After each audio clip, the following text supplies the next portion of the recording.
इस कार्यक्रम के प्रसारण पुण्यार्जक हैं श्री राजेंद्र प्रसाद जैन, श्रीमती ममता जैन, श्री प्रशांत जैन, श्रीमती दिव्या जैन, पारस जैन, श्री भरत जैन, श्रीमती सौम्या जैन एवं समस्त परिवार मुंबई। यंतेन दग्ध हो जाते हैं, ये कहा है, उसका नाम पर्युषण ऐसा कहा। और हम और आपके बीच में यह पर्युषण पर्व आया है 10 दिन के लिए। सोचें और समझें, अतीत अनंत काल में अनंत बार यह पर्युषण पर्व आकर के निकल गया है। और आगमकार ये कहना चाह रहे हैं कि पर्युषण का अर्थ सारे पाप कर्म दग्ध हो जाते हैं जिन पवित्र परिणामों के द्वारा, किंतु अभी भी वो पाप कर्म जल नहीं पा रहे हैं। कारण क्या है? कारण और कुछ नहीं है, क्रियाएं हम लोग करते चले जा रहे हैं, किंतु आत्मगत परिणामों में पवित्रता उज्ज्वलता नहीं आने के फलस्वरूप वो सारे कर्म आत्मा के साथ जिनका संबंध अनादिकालीन है उनमें कोई परिवर्तन नहीं आ पा रहा है। परिवर्तन आना चाहिए किंतु नहीं आ पा रहा है। भव्य होने के उपरांत भी इस संसार में ऐसे अनंत भव्य जीव हैं जो कि मोक्ष को प्राप्त करने की योग्यता जिनके अंदर है, इसके उपरांत भी साधना उनके द्वारा नहीं हो पा रही। अभव्य को मुक्ति नहीं मिलेगी, ये तो ठीक है, क्योंकि वह अभव्य है, उसके अंदर योग्यता ही नहीं है। किंतु जिसके अंदर योग्यता है मोक्ष प्राप्त करने की, इसके बावजूद भी उसके कर्म निरंतर और उसके द्वारा अर्जित होते चले जा रहे हैं। निर्जना की कोई बात देखने में नहीं आती। ऐसा क्यों होता है? इसमें पूछने की कोई आवश्यकता नहीं है, क्योंकि यह स्वभाव है वस्तुतः। और स्वभाव जो होता है वह तर्क का विषय नहीं बनता। स्वभाव कभी भी तर्क का विषय नहीं बनता। स्वभावः दुरतिक्रमः ऐसा कहा, और स्वभाव का उल्लंघन भी संभव नहीं है। और स्वभावाय न भिषक, इस प्रकार भी पंक्ति अपने को पढ़ने में मिलती है। स्वभाव के लिए कोई औषधि नहीं, और क्योंकि प्रकृति है, प्रकृति का अर्थ ही नेचर होता है, स्वभाव हुआ करता है। उस स्वभाव में परिवर्तन संभव नहीं है। जैसे नीम का स्वभाव क्या है सबको ज्ञात है, क्योंकि प्रतिदिन दातून करते हैं। महाराज वो दातून का जमाना तो चला गया, आजकल तो क्या बोलते हैं, हाँ टूथपेस्ट, हाँ ये, उसके माध्यम से आप दंत मंजन करते हैं। किंतु दातून के लिए नीम की जो लकड़ी है या उसका छाल है, उसके माध्यम से भी दातून किया जाता है। स्वाद तो उस समय आता होगा, क्योंकि प्रकृति उसकी कड़वाहट को लेकर के है और उसमें परिवर्तन संभव नहीं है। आमूल सिक्तः पैसा घृतेन, आमूल सिक्त पैसा घृतेन ननिम्ब वृक्ष मधुरत्वमेति। क्या कह रहे हैं आचार्य? नीम का वृक्ष है जिसको आमूल चूल, जिसका सिंचन किया गया है, किसके द्वारा? पैसा घृतेन, दूध और घृत के माध्यम से आमूल चूल सिंचन जिसका किया गया है, फिर भी ननिम्ब वृक्ष मधुरत्वम एति, फिर भी वह वृक्ष कभी भी मधुर नहीं हो सकता, क्योंकि स्वभाव है। इसलिए स्वभाव के सामने तर्क नहीं चल सकता। आप तर्क करते रहो, कोई फर्क नहीं पड़ने वाला स्वभाव के ऊपर। तो महाराज फिर हम लोगों का संसार अंत को प्राप्त होगा क्या? नहीं होगा, क्योंकि अनंत काल से संसारी प्राणी का जीवन कषाय के साथ चल रहा है और वह कषाय से ऊपर उठना भी चाहता है, किंतु चाहने मात्र से नहीं होगा, पुरुषार्थ आपको करना होगा। और कुंद कुंद स्वामी स्वयं कहते हैं कि स्वयं चाहें तो अपने स्वभाव को परिवर्तित कर सकता है। दूसरे के द्वारा स्वभाव का परिवर्तन संभव नहीं है। संसारी प्राणी के अंदर जो विकृति भरी हुई है उसको दूर करने के लिए भगवान भी एकमात्र बहिरंग निमित्त के रूप में उपस्थित होते हैं। गुरु भी बहिरंग निमित्त के रूप में हैं। शास्त्र अर्थात आगम भी आपके विकास के लिए, उन कषायों की क्षति के लिए बहिरंग निमित्त है और बहिरंग निमित्त कार्य को संपन्न करने में नियामक नहीं हुआ करता है। वस्तुतः कार्य जो संपादित होता है वह अंतरंग निमित्त के द्वारा हुआ करता है। इसका अर्थ हम ये नहीं कहना चाहते हैं कि बहिरंग निमित्त का कोई हाथ ही नहीं, किंतु बहिरंग निमित्त एकमात्र निमित्त है। आप चाहें तो उन साधनों का आलम्बन लेकर के अपने परिणामों को पुरुषार्थ के माध्यम से कषायों को हम कम कर सकते हैं, कषायों को क्षीण किया जा सकता है। ध्यान के माध्यम से संपूर्ण कर्म सारे सारे भस्म हो जाते हैं, किंतु ध्यान बहुत गरिष्ठ पदार्थ है। गुरुदेव ने कहा था गरिष्ठ पदार्थ हजम नहीं होता, जल्दी डाइजेस्ट नहीं होता और अनुपात से ही लिया जाता है। उस गरिष्ठ वस्तु का सेवन जो किया जाता है बहुत अनुपात से है। आप 1-2 गिलास दूध पी सकते हैं, 1-आध लीटर भी पी सकते हैं, 1 जग भी पी लो, कोई बाधा नहीं। लेकिन 1 किलो खोआ खा के दिखाओ हमें, 1 किलो खोआ खा सकोगे? महाराज खाने वाला ऊपर उठ जाएगा। क्यों? उसके द्वारा तो शक्ति आती है, बल बढ़ता है, बलवर्धक वह पदार्थ है। फिर ऐसी स्थिति में 1 किलो खाओ ना, इसमें क्या बाधा नहीं महाराज। वो बहुत गरिष्ठ होता है, अनुपात से ही लिया जाता है। और जो पहलवान होता है उसके लिए भी हजम होना कठिन हो जाता है। वह रबड़ी मावा आदि खा करके, ड्राई फ्रूट्स आदि खा करके वह दंड बैठक कितने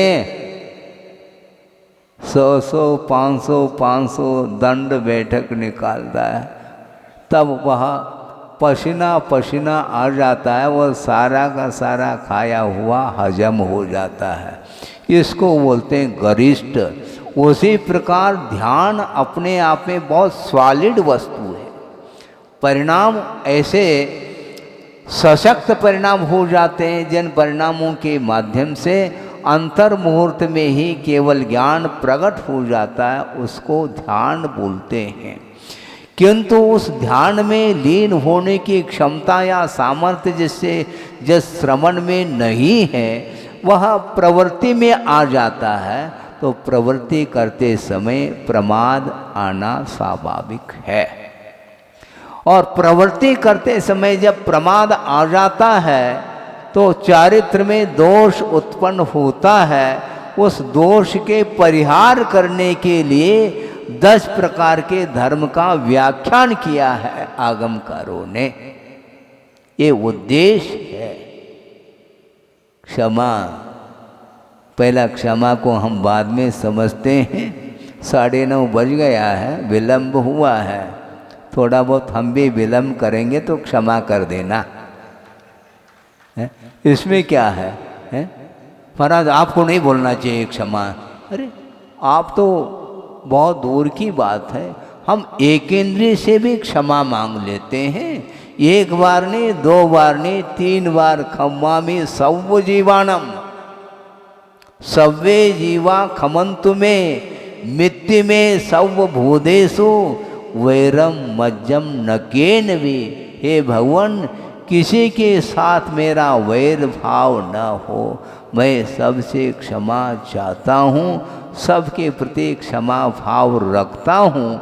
इस प्रकार स्वयं महावर्ती श्रमण 3-3 बार प्रतिक्रमण के अवसर पर क्षमा धारण करते हैं। तो आप लोग तो संगी पंचेंद्रिय है, क्षमा मांगने में दिक्कत क्या है अपन को?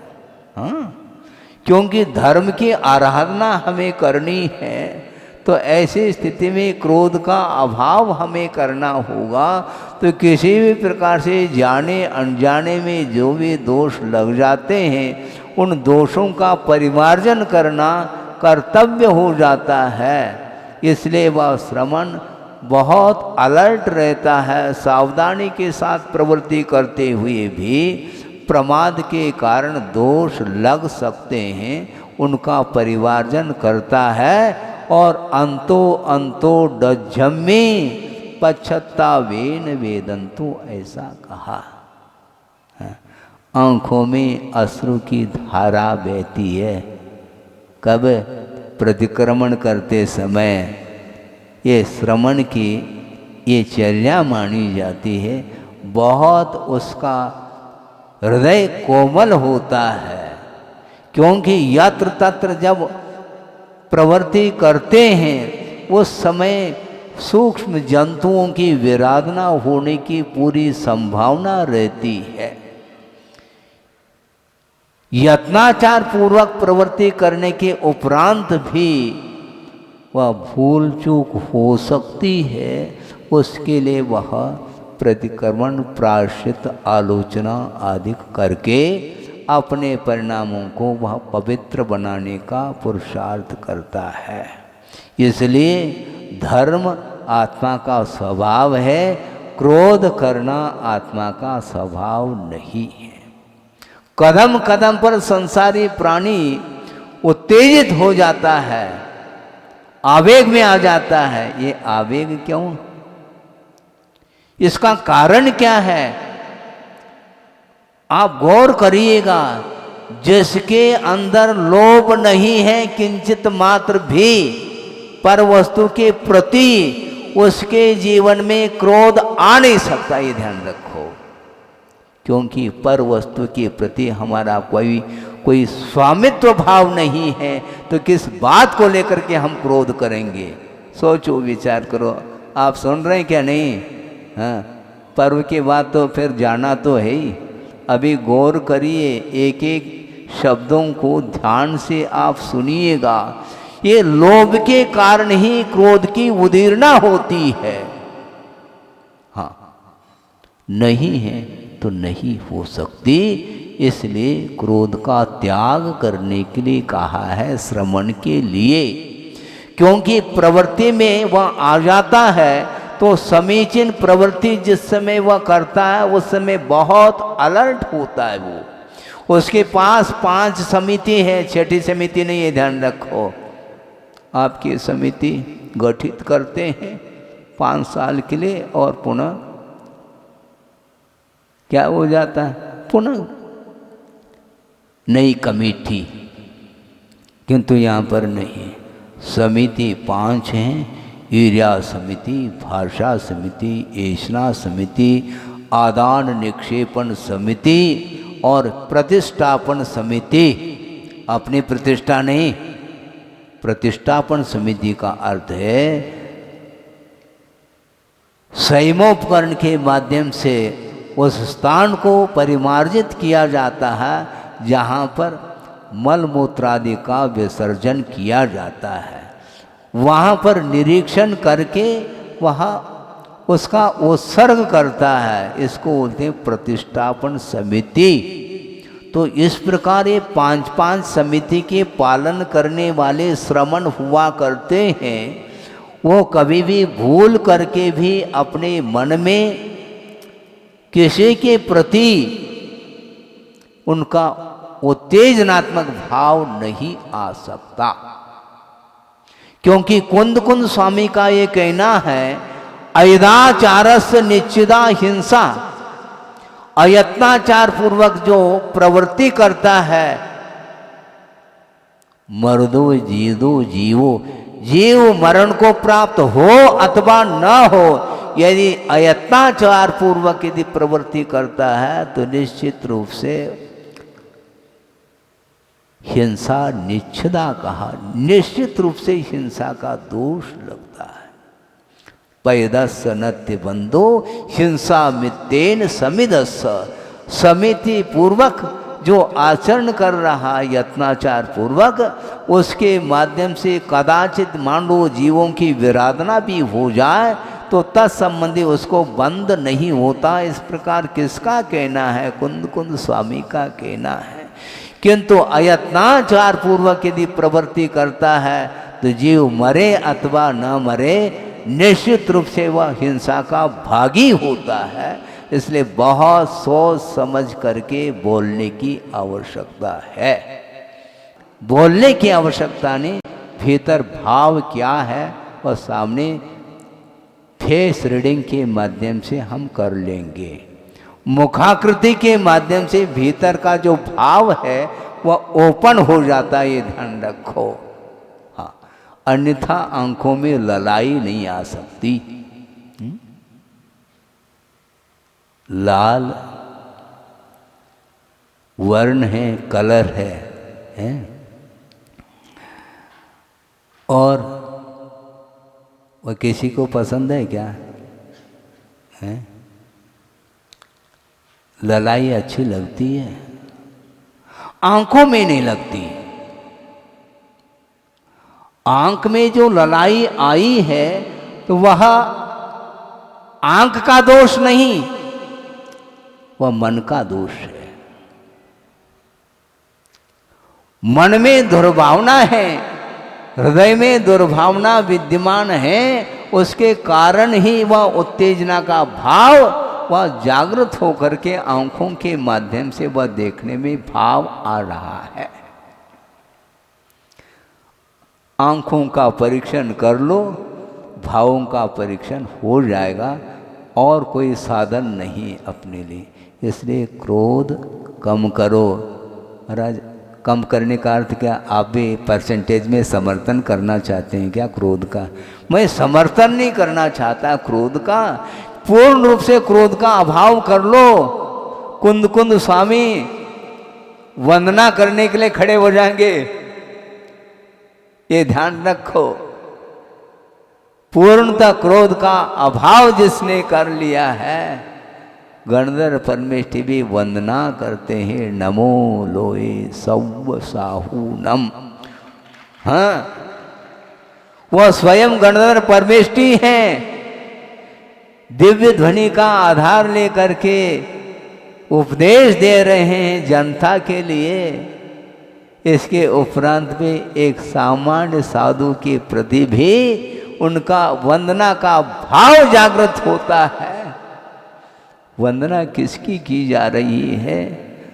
धर्म की वंदना, क्योंकि जिसके अंदर धर्म विद्यमान है वह धर्मात्मा माना जाता है, और जिसके अंदर धर्म विद्यमान नहीं है वह धर्मात्मा कहलाने का अधिकारी है नहीं। मैं नहीं कह रहा हूं, आगमकार कह रहे। न धर्मो धार्मिक बिना, धर्म धर्मात्मा के बिना टिक नहीं सकता, क्योंकि धर्म और धर्मी का जो संबंध है वह अनन्य संबंध है, उसको पृथक नहीं किया जा सकता। धर्मात्मा से धर्म कभी एक समय के लिए पृथक नहीं हो सकता है। हाँ, अग्नि से उष्णता को पृथक कर लो, दिखा दो हमें, प्रयास कर लेना 10 दिन। अग्नि से जो उष्ण गुण है उसको पृथक कर लोगे? यदि अग्नि से वह उष्णता पृथक हो जाएगी तो अग्नि क्या, फिर अग्नि रही कहाँ?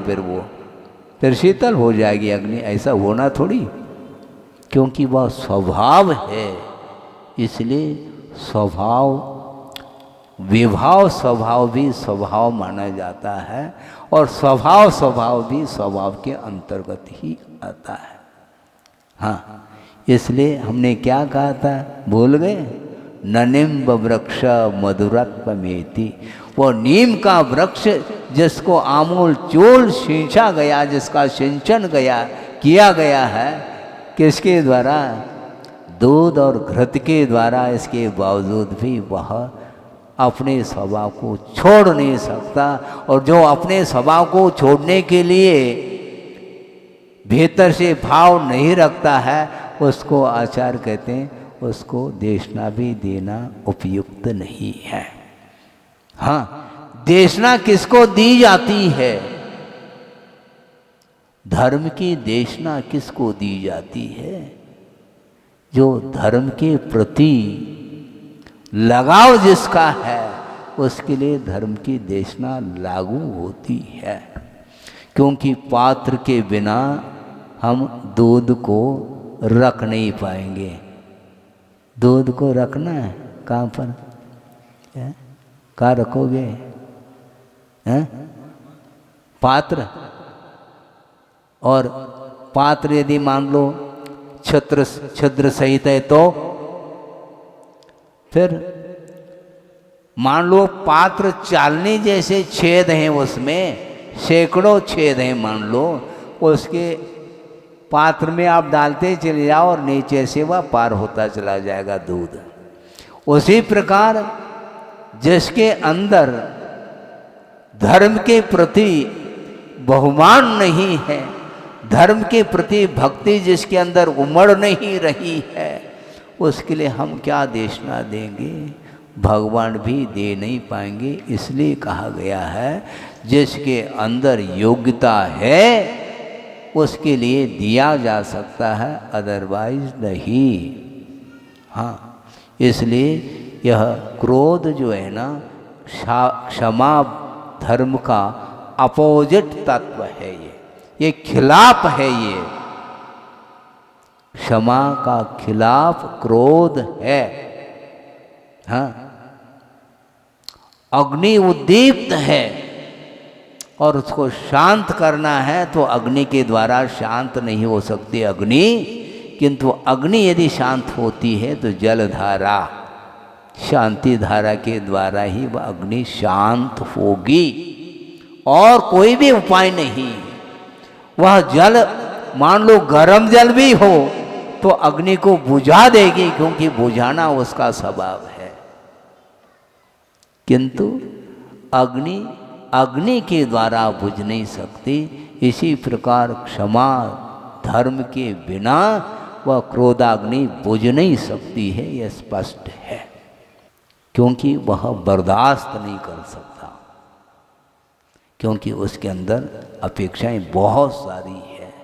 और जो सामर्थ्यवान व्यक्ति है वह क्षमा वीरस्य भूषणम कहा है। जो कायर व्यक्ति होता है वह क्षमा का भूषण नहीं, वीर जो व्यक्ति होता है वही, क्षमा ही उनके लिए आभूषण है। वही वीर माना जाता है, शूरवीर वही माना जाता है। कदम कदम पर क्रोध करने वाला व्यक्ति सबसे कमजोर अक्षम व्यक्ति माना जाता है, वह सक्षम नहीं है। और क्षमा वस्तुतः जो सक्षम है, क्षम का अर्थ सहनशीलता, सहिष्णुता जिसके अंदर है वही धर्म की आराधना कर सकता है, अन्यथा किसी व्यक्ति की वश की बात है ही नहीं। इसलिए एक छोटा सा उदाहरण आपके सामने रखूं कि शांत रहने से लाभ क्या है, ये आपको समझ में आ जाएगा। एक साधु है, यात्रा कर रहे हैं वो नाव के माध्यम से,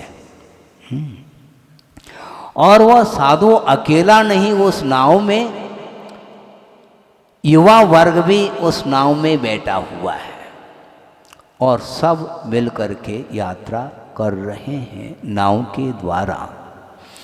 किंतु युवा वर्ग बैठा है लेकिन चुपचाप नहीं बैठा, क्योंकि वह साधु थोड़ी। साधु तो शांत बैठे हैं और वो मजा ले रहे हैं। युवक लोग मजा क्या लेते हैं? यात्रा चल रही है और यत्र तत्र जो दृश्य देखने में आ रहा है उसके माध्यम से आनंद उन्हें आ रहा है।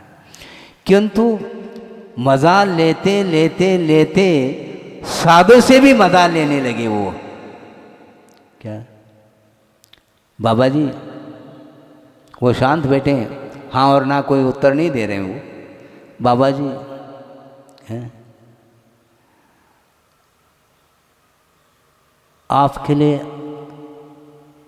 अच्छा भोजन मिलता होगा, माल मलेरी मिलती होगी, खाने पीने के लिए आपका भी ठाट बाट होगा।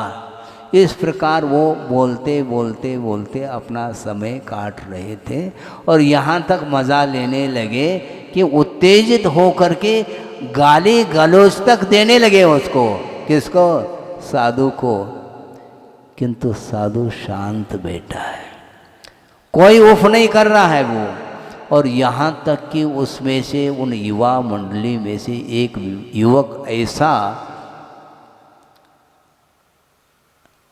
खड़ा होकर के उसके अंदर ऐसा मन में भाव आ गया, अपने जो जूते पहन रखा था उसको निकाल करके साधु जी के पैर में चढ़ा दिया।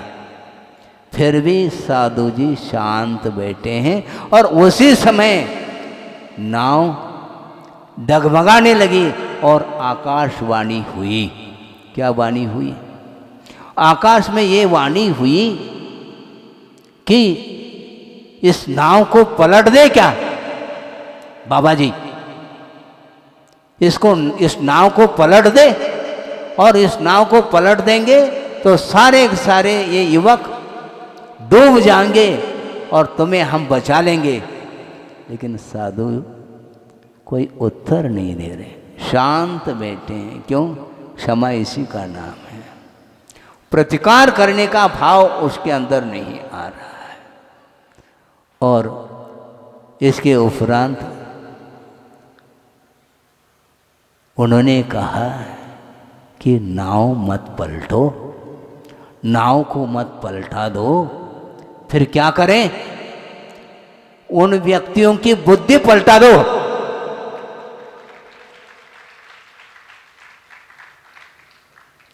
जिसके अंदर उद्दंडता है वह शांत हो जाए, इतने ही हम चाहते हैं। हाँ। धर्म की प्रभावना प्रवचन से नहीं होती, ये ध्यान रखो। धर्म की प्रभावना क्षमा धर्म को आत्मसात करने से होती है। और मौन रह करके श्रवण लोग साधना करते हैं, वो कभी प्रवचन देने के लिए आपके बीच में नहीं आती है, ध्यान रखो। घनघोर जंगल में जा करके साधना में रत है, उनके द्वारा धर्म की प्रभावना नहीं हो रही है क्या? हो रही। उनके माध्यम से ही धर्म की वस्तुतः प्रभावना होगी, क्योंकि कषाय को दग्ध करने के लिए साधना की जाती है। कषाय को उत्तेजित करने के लिए धर्म का सहारा नहीं लिया जाता। ये आगम आप पढ़िएगा। आप लोग स्वाध्याय नहीं करते हैं, किंतु उसका परिणाम आपको भोगने को मिलता है। स्वाध्याय करिए। किसी व्यक्ति के प्रशंसा के माध्यम से हम फूल जाते हैं और धर्म को भूल जाते हैं। समस्या ये है, प्रशंसा ठीक नहीं है। प्रशंसा धर्म की करो। पाप की प्रशंसा नहीं होती, अधर्म की प्रशंसा नहीं होती, धर्म की प्रशंसा होती है। आप प्रशंसन करणम पूज्येषु दोष गहन शीलत्तम वेर धरणम च सुयरम तीव्र कषायानि लिंगानी कहा। ये तीव्र कषाय के लिंग अर्थात चिन्ह हैं। कौन से? आत्म प्रशंसा, अपने आप को शाबाश देना, ये आत्म प्रशंसा मानी जाती है। और इसके माध्यम से क्या होता है? पतन होता है आत्मा का। गुणस्थान पकड़ में नहीं आता, ये ध्यान रखो। लेकिन गुणस्थान को हम पकड़ सकते हैं इनडायरेक्ट। क्यों? इसी को बोल रहे। आत्म प्रशंसा में लगा हुआ व्यक्ति कभी भी धर्म की आराधना नहीं कर सकता। और पूज्य पुरुषों में जो दोष को ग्रहण करने का जिसका स्वभाव बन गया है, वह कभी भी धर्मात्मा नहीं हो सकता। हाँ, जो पूज्य पुरुष हैं, जो गुणी हैं, उनमें भी दोष को ग्रहण करने का स्वभाव जिसके अंदर आया है, वह कभी भी आत्मा का विकास न भूतो न भविष्यति। वेर धरणम च सुयरम, और चिरकाल तक वह वैर धारण कर रहा है, वह कभी भी संसार का अंत नहीं कर पाएगा। भव समुद्र से पार करने के लिए धर्मात्मा की प्रशंसा करो तो संसार से पार उतर सकते हो। बहुत कठिन काम है ये। आत्म प्रशंसा और दूसरे की निंदा करने से कर्म सिद्धांत ये बोल रहा है, वह नीच गोत्र का बंद करता है। सुन रहे कि नहीं? शिवरार्थी लोगों के लिए भी हमारा कहना है। हाँ, कोई भी प्रश्न आ जाए तो उसका उत्तर दे देना। हाँ, नीच गोत्र का बंद कभी भी सम्यक दृष्टि नहीं कर सकता। लिख के रखो, सम्यक दृष्टि कभी भी नीच गोत्र का बंद नहीं कर सकता। और मिथ्या दृष्टि नीच गोत्र का भी बंद करता है और उच्च गोत्र का भी बंद करता है। किंतु उच्च गोत्र का बंद करने वाला मिथ्या दृष्टि वह बहुत मंद कषाई होता है। सोचो समझो, अपने आप को ठोक करके कहने वाला व्यक्ति मैं सम्यक दृष्टि हूं, और फिर भी आत्मा की प्रशंसा में लगा हुआ है और दूसरे की रात दिन निंदा में करने में लगा हुआ है, वह कभी भी क्षमा धर्म तो उसके अंदर आ ही नहीं सकता। निश्चित बात है। केवल प्रथम और द्वितीय दो ही गुणस्थान ऐसे हैं जिन गुणस्थानों में नीच गोत्र का कंबल ओढ़ करके सो रही है। उस समय उसका हाथ कंबल से बाहर आ गया, उस समय हाथ ठिठुर गया और ऐसा अनुभव वो कर रही है कि यह जड़वत अनुभव कर रहे हैं कि इसके हाथ में कोई क्या जान ही नहीं हो, ऐसा महसूस कर रही है। उस समय उसके मुख से निकला, उनका क्या होता होगा। हमने तो कंबल ओढ़ रखा है, अनेक प्रकार के शीत निवारक वस्त्रों का इस्तेमाल किया है, इसके उपरांत भी ठंड से कपकपी छूट रही है, उनका क्या होगा। समझ में आ गया श्रेणिक भगवान, समझ में आ गया। अब मुझे अब उपदेश की आवश्यकता नहीं। तत्काल भगवान की वंदना करके वह भाग रहा है। क्यों भाग रहा है? उसको चिंता है। हमने आदेश दिया था पुत्र के लिए कि अविलंब उस महल को राख राख बना देना, ऐसा कहा था। कहीं ऐसा न हो कि अनर्थ घटित हो गया तो मैं क्या करूं, समय हो रहा है आपका। और भाग रहा है वह सैनिक, और उधर से वह पुत्र भी दिखाई दे रहा है सड़क पे, और जा कर के पूछता है, क्यों मेरे आदेश का पालन कर लिया?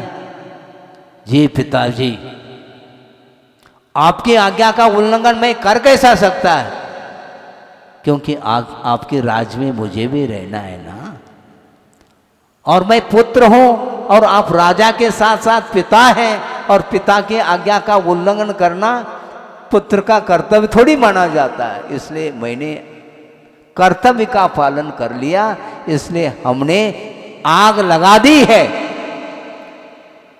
तो सैनिक बोलता है, पुत्र तूने बड़ा अनर्थ कर लिया। क्यों? आग लगा दी तुमने, आपने तो आज्ञा दी थी, मैं क्या करूं? अनर्थ हो गया। अनर्थ नहीं हुआ अभी पिताजी। कैसा नहीं हुआ? आपने तो आग तो जला दी, आग तो लगा दी आपने।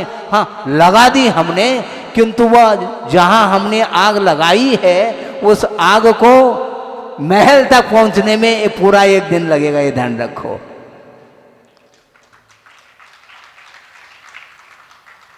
समझ में आ गई?